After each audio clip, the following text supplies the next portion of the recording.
Detik-detik wanita ditembak maling motor di Palembang, gagal beraksi usai ketahuan pemilik motor.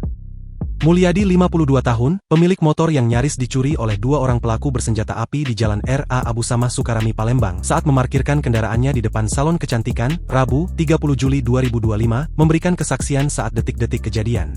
Mulyadi mengaku saat itu sedang duduk di depan salon kecantikan berjarak sekitar 10 meter dari tempat motornya diparkirkan. Saat itu, ia menghindari tembakan dari senpi pelaku dengan cara menunduk. "Saya lagi duduk di depan salon, tidak jauh karena lagi nunggu istri," ujar Mulyadi saat dijumpai di lokasi. Motor Beat miliknya pada saat itu memang masih terpasang kunci tapi kontak kunci ditutup menggunakan kemeja karena ia duduk masih dekat dengan motornya. "Masih terpasang kuncinya tapi ditutup pakai baju saya kan masih duduk dekat sini," katanya. Kedua pelaku yang melintas dari arah Jalan Sukabangun 2 tiba-tiba berbalik arah menuju ke salon. Kemudian satu pelaku pun turun dari motor dengan menggunakan helm dan jaket hitam sedangkan temannya menunggu. Motor korban langsung dinyalakan pelaku, melihat itu Mulyadi langsung berdiri dan mengejar pelaku. "Saya kejar dan pertahankan sepeda motor dengan memegang bagian belakang, kemudian dia dan motor saya jatuh, dia berusaha lari ke temannya," tuturnya. Meski pencurian gagal, Mulyadi tetap mengejar pelaku yang hendak naik sepeda motor temannya. Tapi tiba-tiba pelaku langsung mengeluarkan senpi dan menembak ke arahnya. "Dia nembak ke arah saya tapi langsung saya hindari dengan cara menunduk. Di belakang saya ada perempuan boncengan motor malah dia yang kena," tandasnya.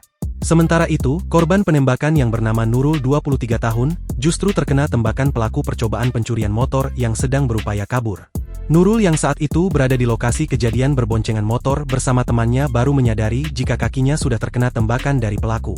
Menurut teman korban, Restu 22 tahun, mengatakan awalnya ia sedang berboncengan dengan korban melintas tepat di depan salon kecantikan DCIA.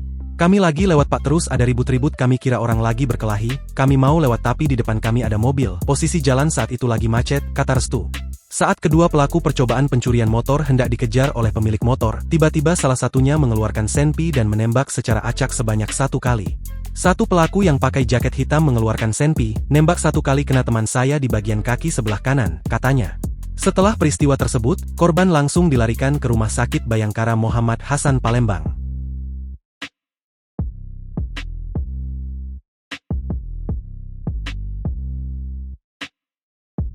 Download Tribun X sekarang, menghadirkan lokal menjadi Indonesia.